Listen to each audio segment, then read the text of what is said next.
da mucho gusto darles la bienvenida a todos ustedes al coloquio y pues es un lujo contar hoy en la inauguración semestral del coloquio con nuestra queridísima Laura Ortiz, a la que todos ustedes conocen. Laura es investigadora del Instituto de Matemáticas, trabaja en sistemas dinámicos y nos va a hablar de geometría de foliaciones y sus invariantes. Laura, muchas gracias. No, al contrario, muchísimas gracias, Mónica, por la invitación. Es un gusto, es un honor y gracias a todos por estar aquí retando al frío en un día tan terrible. En fin, cuando me dijo Mónica de la plática, tengo de reconocer que me metió en un dilema porque no sabía bien a bien por dónde entrarle, o sea, qué contar, por dónde hacer algo, en fin, que tratara de dar una idea de lo que se está trabajando ahorita. Y entonces lo que decidí fue tocar distintos aspectos que tienen una intersección muy importante, pero que tienen respuestas, que tienen enfoques diferentes, resultados diferentes. Entonces voy a plantear el problema ay, me olvidé.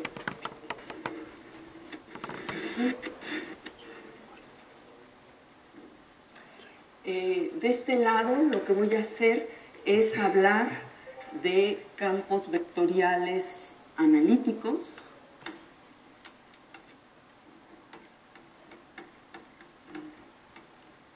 bien sea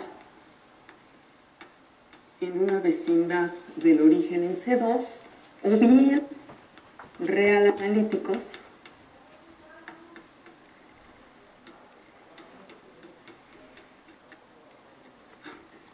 en 2,0, una vecindad del origen. Y de este lado, lo que quiero hacer es hablar de campos vectoriales, pero que sean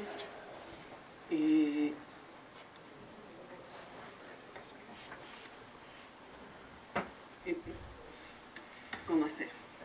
Entonces, quisiera como separarlos, compararlos y en fin, y que vean también las coincidencias que hay.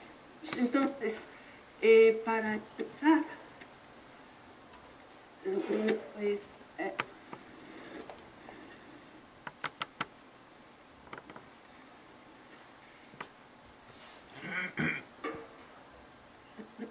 establecer nuestra idea va a ser tomar campos vectoriales y generar clases de equivalencia de distintos tipos, analítico, real analítico y C infinito, y poder clasificarlos en función de eso. Entonces, voy a dar la definición básica de equivalencia y para ello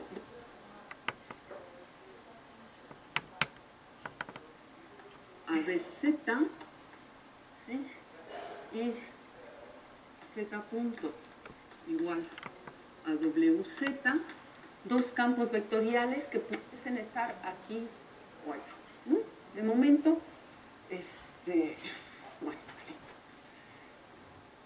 Y voy a fijarme en estos campos vectoriales y las soluciones que se han por esos campos vectoriales. Entonces, tengo el otro campo vectorial y la solución.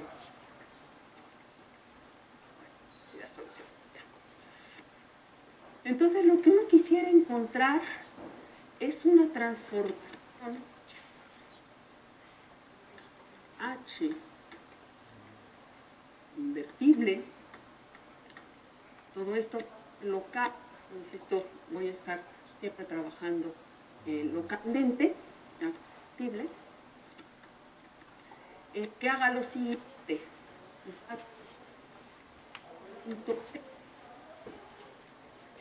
Y una solución que pasa por P, esa H lo va a enviar a HP, y la idea es que las soluciones se vayan con H. Es decir, si este es phi b de P, o sea, la solución del campo vectorial, la ecuación diferencial dada por el campo vectorial B, que al tiempo t igual a t0 o t igual a 0 pasa por P, se va a ir con H en la solución correspondiente en HP, pero de la ecuación diferencial dada por W. Entonces, es la relación más natural. Entonces, lo que estoy diciendo es que la H en phi t p sea lo mismo que phi w en THP. Ahora, ¿cómo es esta H? Dependiendo de cómo sea H, será la que esté hablando. Entonces, si tenemos una H que es formal, ahí no voy a decir ahorita nada, no digo pues acá. Si tenemos una H que es analítica, entonces diremos que B y W son analíticas equivalentes. Por ahorrar un poquito, voy a estar escribiendo los campos vectoriales. Ya sabemos que dado un campo vectorial, tenemos la ecuación diferencial asociada. Entonces, diremos que son analíticamente equivalentes. Si la H es... Ahí voy. Por eso dije, esta ahorita todavía no la toco. Si son analíticos reales, si la H es analítico real, entonces esta clasificación será analítico real, un campo con otro será analítico real equivalente, y si la H es C infinito desde el punto de vista de los reales, ¿sí? En R2, entonces diré que los campos son C infinito equivalentes. Ahora, esta relación que es tan simple de entender, que es tan geométrica, en el fondo no es fácil de trabajar, no se puede hacer nada con ella, porque supone que uno ya sabe cuáles son las soluciones. Entonces con ella no se puede hacer nada. Entonces lo que hay que hacer es tomar la derivada de esta relación, de esta igualdad, con respecto a P. Y entonces lo que nos queda es una relación muy fácil de trabajar, que es la derivada del campo por dz es igual al campo W en H de Z. ¿Sí? Esta sería la relación a trabajar. ¿Sí?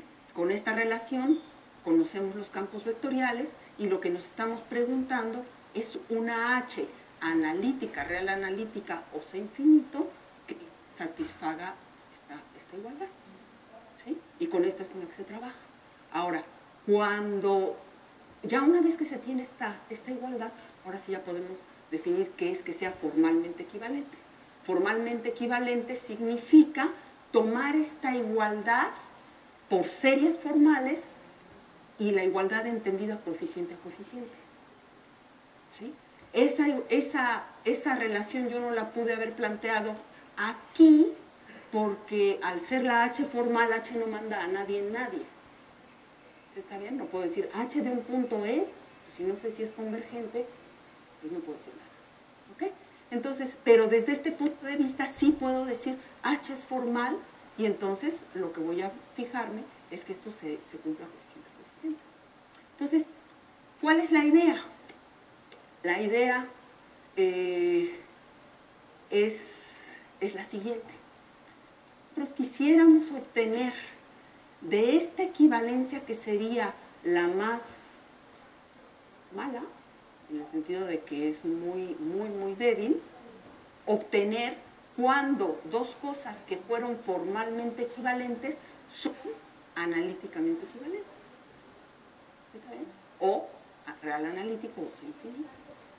¿Está bien? O sea, pedir lo menos posible y obtener la lotería, ¿no? Esa es un poquito la tirada. Se le llaman teoremas de rigidez. ¿Sí? Pedimos lo menos, obtenemos lo más. ¿Ok?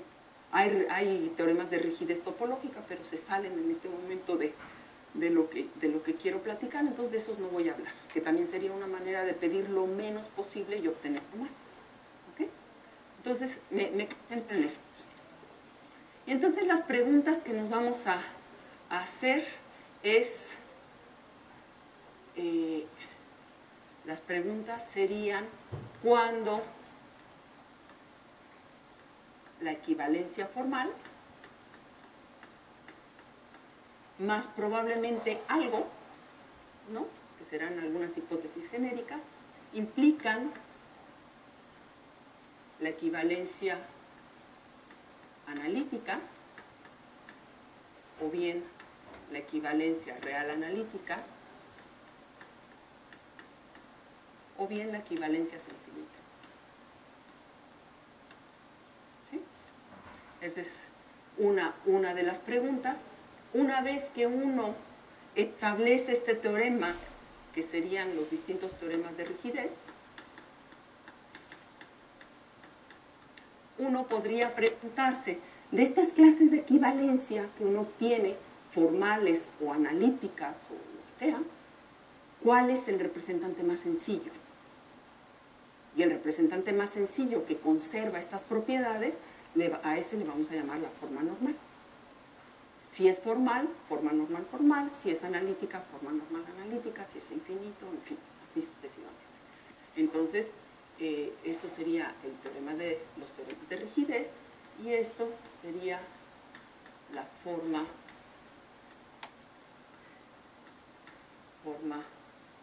normales, ¿no? Para no estar repitiendo en cada caso, ¿no? Entonces nos preguntamos cuáles son las formas normales, y también nos interesa saber cuáles son los invariantes de clasificación. Cuando los dos ecuaciones puedo decir que son equivalentes en algunos de los sentidos. Entonces eso es también algo importante. Invariantes. ¿Sí? Y si además podemos interpretar esos invariantes de alguna manera, pues mejoramos. Entonces, una de las cosas que aparecen al estar trabajando de esta manera es que muchas veces uno puede resolver el problema en este contexto, con esta igualdad, y a veces uno puede decir un poco menos. Y ese poco menos significa lo siguiente: es tomar esta igualdad, pero permitirnos una licencia que no es grave desde el punto de vista de las curvas, sí desde los campos vectoriales. Entonces, es poder modificar el campo vectorial obtenido mediante la multiplicación de una función. ¿Eso qué significa? Significa que no voy a obtener exactamente el vector WZ, sino un múltiplo de él. Pierdo precisión en cuanto a campo vectorial, pero no en cuanto a curvas. ¿Sí? Entonces, yo lo que me está interesando es en lo que se llaman las foliaciones dadas por las soluciones de los campos vectoriales, ¿sí?, que es una partición del espacio dada por las soluciones. Entonces, en el fondo, me están interesando las curvas, no exactamente las soluciones parametrizadas. Entonces, a veces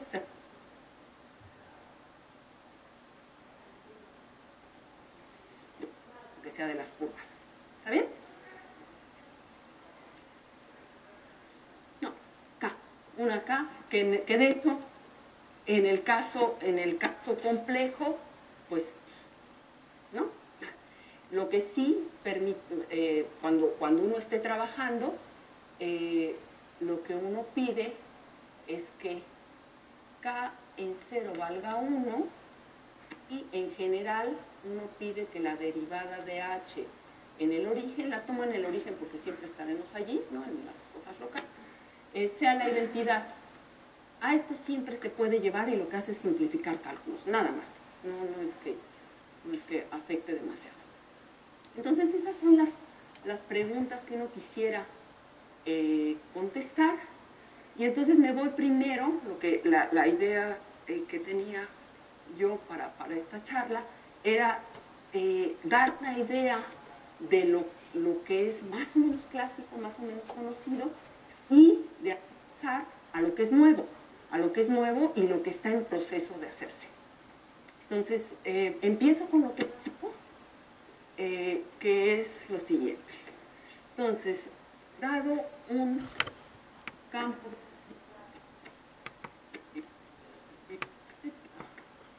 donde dz parte lineal de orden superior, ¿sí? Me pregunto cuándo dos campos vectoriales son equivalentes, y para no hacérselas largas, me lo voy a preguntar para dos campos muy especiales. Es más simple plantearlo así. Voy a trabajar en dimensión 2 y voy a pensar a w de z, voy a pedir lo mejor que podría pasar, que sea equivalente a su parte lineal, el sueño, ¿no? El sueño dorado. Entonces, ¿cuándo? La pregunta es ¿cuándo esto sucede? ¿No? Entonces, ¿cuándo tengo una equivalencia de alguno de esos tipos? Entonces, hay una respuesta clásica, que es el teorema de Poincaré, formal.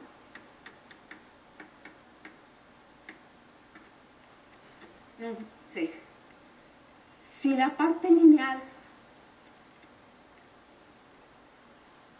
si A tiene parte lineal, que la voy a escribir ya con sus valores, en los complejos no tengo problema, ¿no? Entonces, si estos valores propios, también hay para nilpotencias, pero déjenme ponerlo así. El cociente de estos valores propios, lambda 1 sobre lambda 2, es un complejo menos Q menos y menos, me estoy pasando de hipótesis, es más fino que esto, pero así lo hacemos más rápido. Entonces, su parte lineal tiene esta característica, entonces el campo vectorial D es este al campo vectorial W, es decir, a su parte lineal. Este es el teorema clásico, ¿no? Que uno pensaría, bueno, pero es formal, ¿sí? Lo que sigue es el teorema de Poincaré analítico.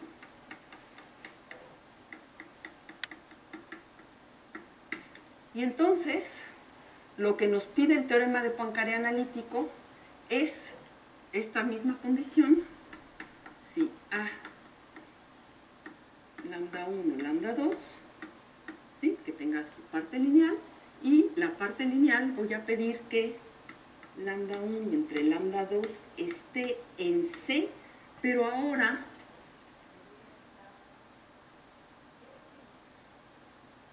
unión Q. Observen que en el fondo estamos quitando poco.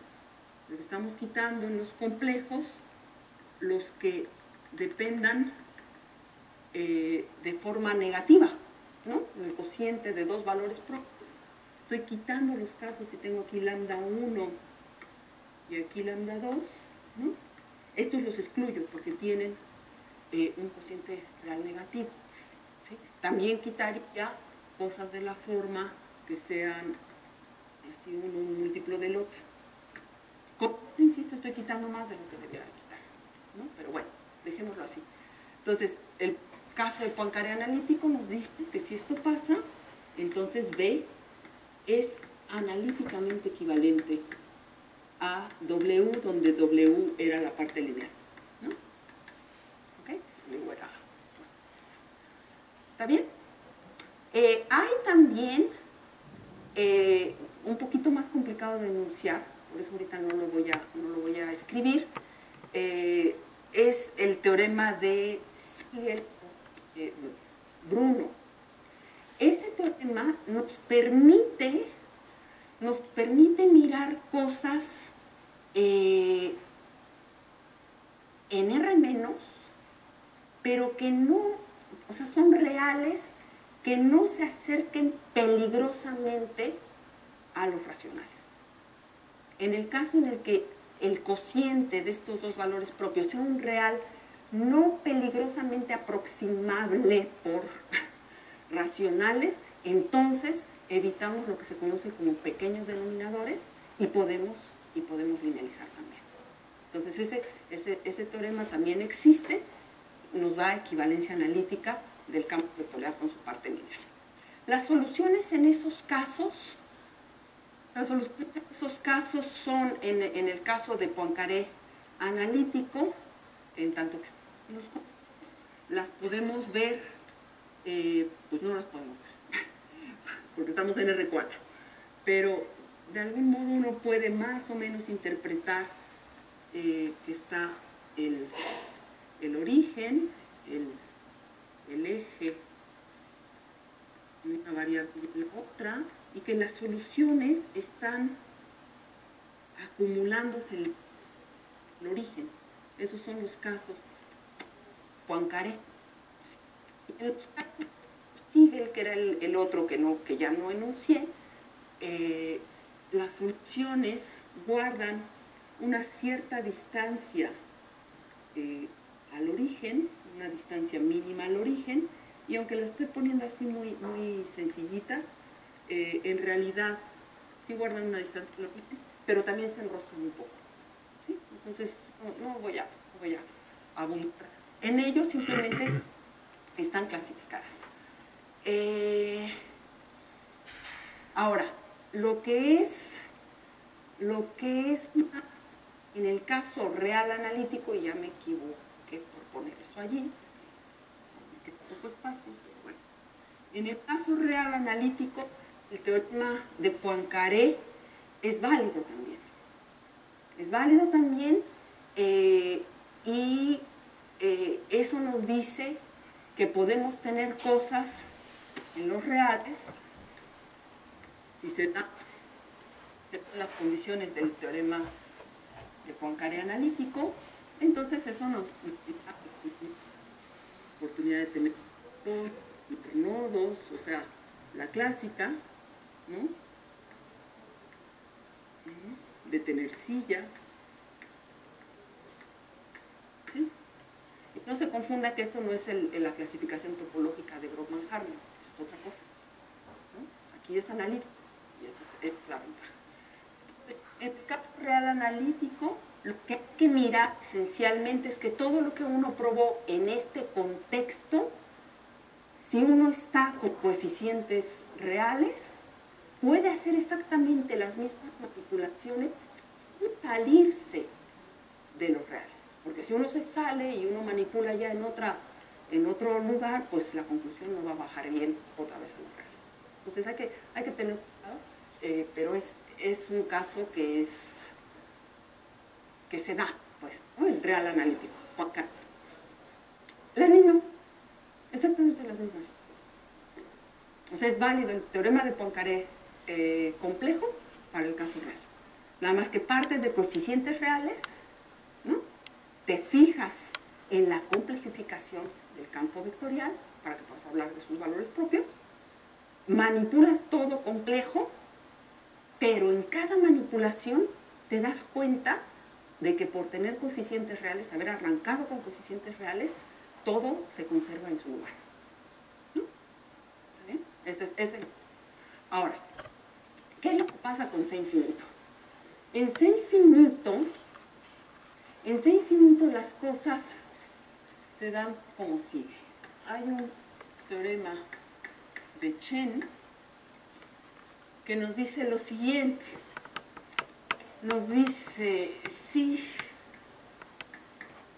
B y W son formalmente equivalentes, ¿sí? Estos ya tomados por coeficientes reales, ¿no? Entonces, si B y W son formalmente equivalentes y, aquí, a ver, es importante, en todos estos casos, estoy pensando en que hay parte lineal, ¿sí? Eso es muy importante. W, X, tiene parte lineal. Entonces, si B y W son dos campos vectoriales formalmente equivalentes y pido que la parte real de los valores propios de la parte lineal del campo sea distinta de cero, esto implica que B y W son C infinito equivalentes. Fíjense que es muchísimo menos, ¿no? Ya no estoy pidiendo todas aquellas condiciones del teorema del Poincaré analítico, pero sí pido que sean formalmente equivalentes. Son formalmente equivalentes. Y esto, entonces, es hiperbólicos. ¿Sí? Es decir, en la parte hay una dinámica de contracción y expansión. Y eso es claro en la prueba. Ahora, la prueba, la técnica para hacer la prueba es muy distinta a aquella, porque en aquella estamos hablando de convergencias y aquí estamos hablando de cosas a infinito. Entonces, lo que se hace es, voy a dar nada más así una pincelada, es, dados dos campos vectoriales que son formalmente equivalentes, puedo yo hacer cambios formales a modo de que la W en realidad la pueda ver yo como la B más, bueno, sí, son formales, perdón. Entonces, tengo una equivalencia formal, eso significa que existe la H que hace este cambio de una en otra, pero es una H formal, ¿sí? Entonces, ¿de qué me voy a agarrar ahora? Hay un teorema que se llama el teorema de Borel, que nos dice siempre algo formal lo puedes realizar con algo C infinito. Y entonces, esa realización de H, de una H formal, por una transformación C infinito, me hace que yo tenga esta igualdad más algo plano. Porque lo C infinito, o sea, para que las cosas formales se den, si la H funciona, digamos, por el teorema de Borel, formalmente, pero cuando yo ya la realizo de manera C infinito, puedo estar sumando funciones planas. ¿Sí? O sea, que son cero, tienen en el cero una, no puedo decir que es una expansión en cero, no hay tal, pero es cero, la e a la menos 1 entre x cuadrada es un ejemplo. Entonces yo puedo sumar cuantas funciones planas yo quiera. Eso es un problema, porque entonces la W en el fondo yo la puedo ver como W igual a B más phi, donde la phi es algo plano. Y si me ponen otra cosa plana y otra cosa plana, son indistinguibles desde el punto de vista formal. Entonces, el chiste del tema de Chen es deshacerse de esa parte plana. ¿Y cómo lo hace uno? La técnica es muy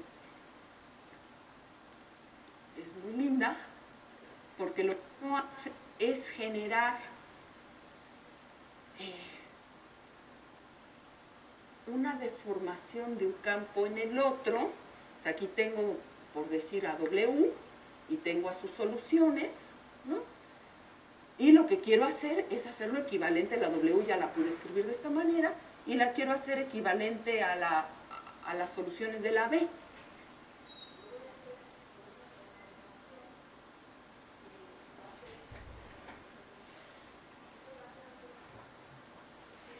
Y por lo tanto, ir construyendo